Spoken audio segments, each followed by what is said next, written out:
الإخوان والأخوات متابعي قناة النقيض، مرحبا بكم. اليوم غادي نناقشوا واحد الموضوع اللي هو موضوع خطير، وهو الموضوع ديال المدعو ولد الفشوش أشرف الصدقي.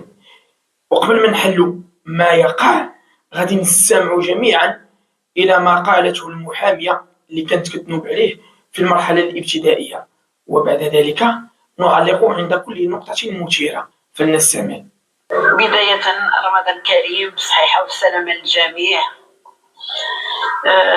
وكل ما كيتمنى كل واحد. أنا أستاذة محامية بهيئة مكناس، كنت كنوب في واحد الملف اللي مازال معروض أمام المحكمة. إذن هي محامية عن هيئة مكناس، كانت تنوب في ملف لا زال معروضا لدى المحكمة فيه حكم ابتدائي بالإعدام في حق المدعو أشرف صديقي. إذن ما دام الحكم غير حائز لقوة الشيء المقضي به، ما دام الحكم ليس بحكم نهائي، فمن حقنا أن نناقشه في إطار ما يخوله لنا الدستور المغربي من حرية للتعبير وإبداء الرأي. نكمل معها. وكيتعلق بالمسمى أشرف صديقي وليس ولد الفشوش كما اسمه الإعلام. إذن هنا تتحدث على شخصين، شخص هو المحكوم بالإعدام واللي هو أشرف صديقي، وشخص آخر المدعو ولد الفشوش. هل ولد الفشوش، ونطرح السؤال، هل ولد الفشوش الذي صوره لنا الإعلام هو نفسه أشرف صديقي أم لا؟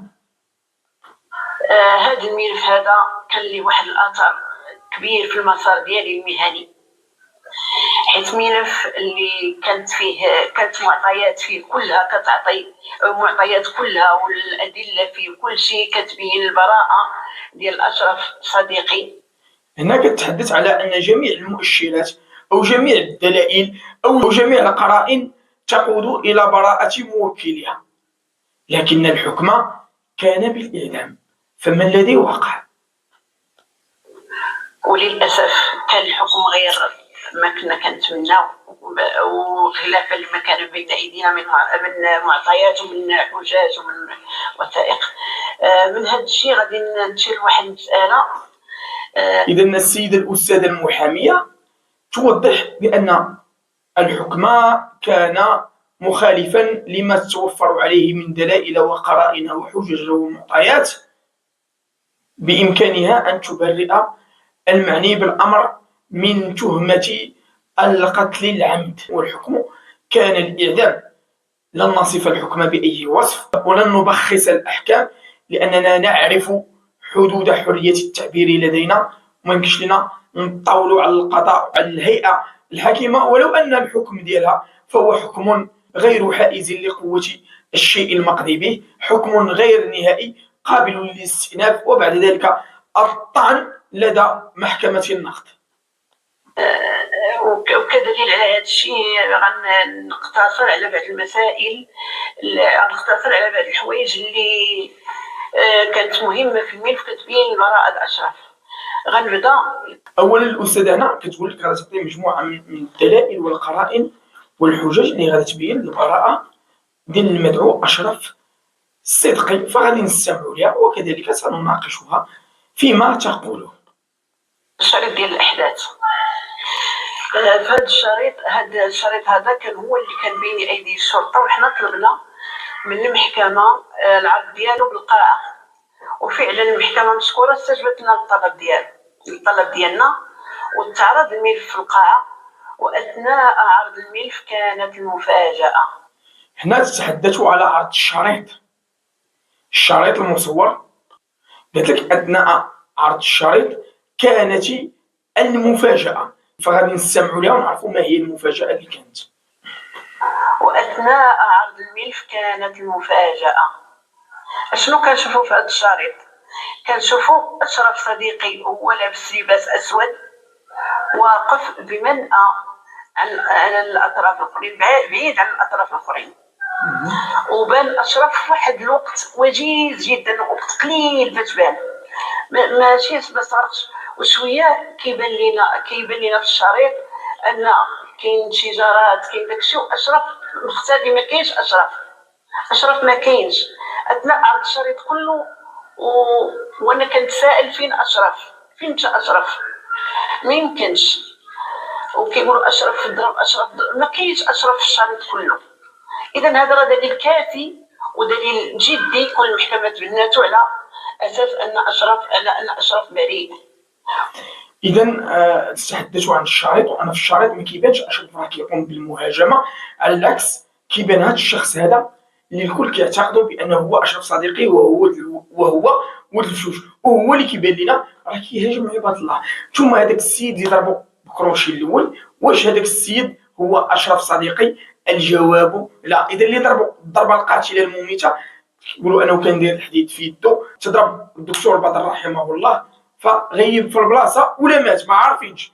ثم بعد ذلك جاءت المرحله ديال السياره، فمن كان يقود السياره؟ هذا هو السؤال، وهذا هو مربط الفرس. اذا تبين بان اشرف صديقي لم يكن يقود السياره فان براءته قد ظهرت، في حين اذا كان هو اللي كيقود السياره هو اللي جرى هذه المسافه كامله فان اشرف صديقي مجرم، وحكم الاعدام قليل في حقه كيف ما كنقول.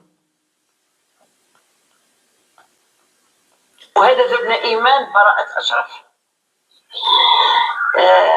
كاينه مساله اخرى بالاضافه لهذا الشيء، في اثناء نتاع الشريط كاين واحد النقطه اللي لاحظناها، ان كان واللي لاحظتها حتى انا بالتتبع ديك الوقت من خلال تتبعنا للاعلام، وهذا ان كان واحد المغالطه ما بين اشرف الحقيقي، ما بين اشرف وما بين صاحب لباس ابيض. هو اللي تحدثت عليه، صاحب اللباس الابيض اللي كيبان لنا دار هذه المصائب الكحله كامله. فكما كتشوفوا معايا هنا في الفيديو، شوفوا هذا صاحب اللباس الابيض اش كيدير. نحاول نزومي لكم عليه، شوفوا اش كيدير. كيضرب هنا، كيجي لهنا كيحيد بنادم من فلوسه ولا كيحيدوا التليفونات، يعني كوارث كحله دايره هذا. ما كانوا يعتبروا ان صاحب اللباس الابيض هو اشرف صديقي. اشرف صديقي كان يرتدي لباسا اسود ولم يكن يرتدي اللباس الابيض، ولم يكن في الشارع قيل عبد الشريف كله اشرف بان اشرف باللباس الاسود ثم اختفى. واثناء الضرب ولا اثناء ديك المشاجرات ولا التلاسنات ولا غيرها اشرف غير موجود، اشرف غير موجود. هذا دليل جدي على البراءه ديال اشرف. كانت واحد المغالطه ما بين اشرف صديقي الحقيقي اللي كان كيرتدي اللباس الاسود وبين الشخص الذي يرتدي اللباس الابيض. اذا هنا تتحدث على ان الجميع اعتقد ان اشرف صديقي هو ذاك السيد اللي كان لابس ابيض، وفي حين ان الحقيقه انه هو اللي كان لابس اللباس الاسود. حتى ان بعض الناس صرحوا خرجوا كيصرحوا بان بان صاحب اللباس الابيض هو الذي ضرب الضحيه، وانه هو الذي كان يسوق السياره.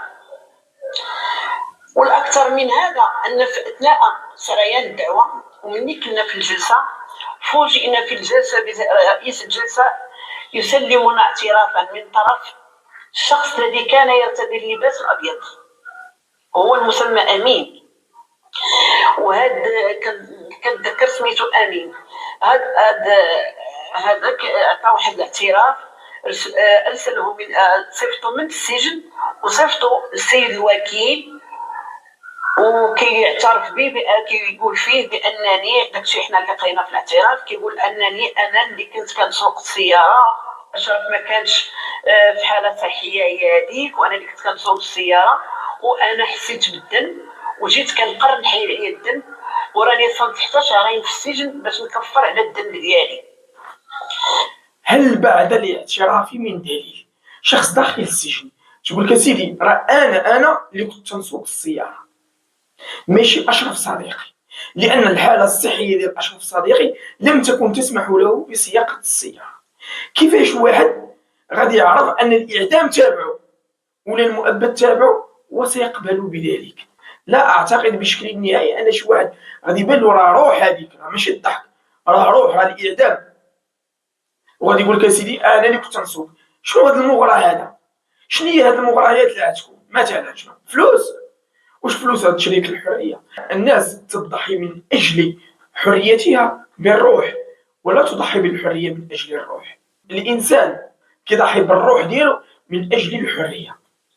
ولا أدل على ذلك من اللي كيوقع الناس راه كيمشيو يتقاتلوا من أجل الوطن ديالهم والحرية ديالهم وكيموتوا شهداء.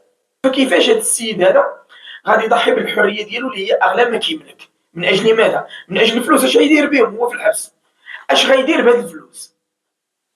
شنو غيدير بهم؟ لا شيء. اللي كنترني هو أن النيابة العامة بدلا من هذا راه اعتراف. النيابة العامة أخذت النيابة العامة تشكك فيه وتقول له هل تدري أن هذا الاعتراف النتائج التي تعرف، هل أنت على دراية؟ واش انت عارف النتائج اللي كتكون اللي غادي ترتب نتائج اللي غادي تؤدي ليها هذا الاعتراف ديالك؟ إذا هنا كما تقول أن النيابة العامة أصبحت تشكك في اعتراف المدعو أمين، وكتقول ليه واش عارف أنت بهذا الاعتراف فين غادي براسك؟ واش عارف بأن الثمن ديال هذا الاعتراف سيكون غاليا؟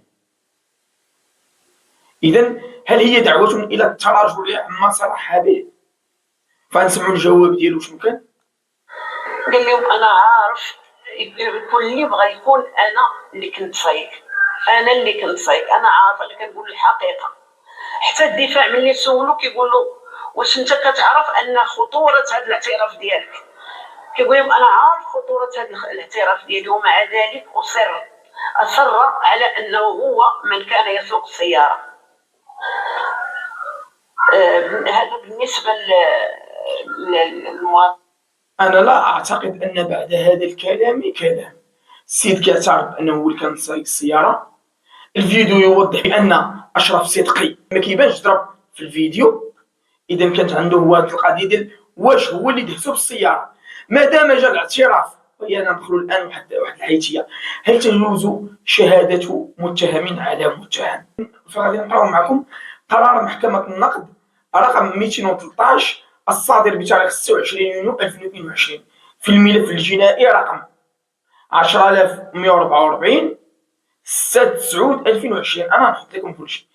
إثبات في الميدان الزجري شهادة متهم على متهم أثرها. لا مانع من أخذ المحكمة بشهادة متهم على متهم ما دام لا يبتغي بشهادته دفع التهمة عنه وإلصاقها بالمشهود ضده، وتخضع في تقييمها كغيرها من وسائل الإثبات للسلطة التقديرية للمحكمة. إذا القانون المغربي راه يبيح شهادة متهم على متهم، لكن تبقى السلطة التقديرية لهيئة الحكم. هذا أمر واضح ومفروغ منه. لذلك أنا أقول أن هذه المسألة ديال الشهادة ديال الأمين، شهادة اللي كيقول فيها بأنه هو اللي كان سايق، مادام ما عندناش أدلة تثبت كذبه فشهادته يجب أن تؤخذ بعين الاعتبار. واش عندنا شي دليل كيبين بأن أشرف صديقي هو اللي كان تيسوق؟ على حد ما أعرف أنا ما كاينش حاجة كتبين بأنه هو اللي كان سايق. لذا فاعتراف ديال المتهم أمين بأنه هو اللي كان سايق يرفع التهمة على المدعو أشرف صديقي الذي لقبه الإعلام بولد الفشوش.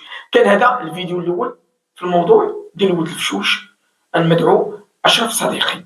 كذلك نقول الله يبين حق الدكتور بدر. كان معكم النقيض، إلى الملتقى، السلام عليكم.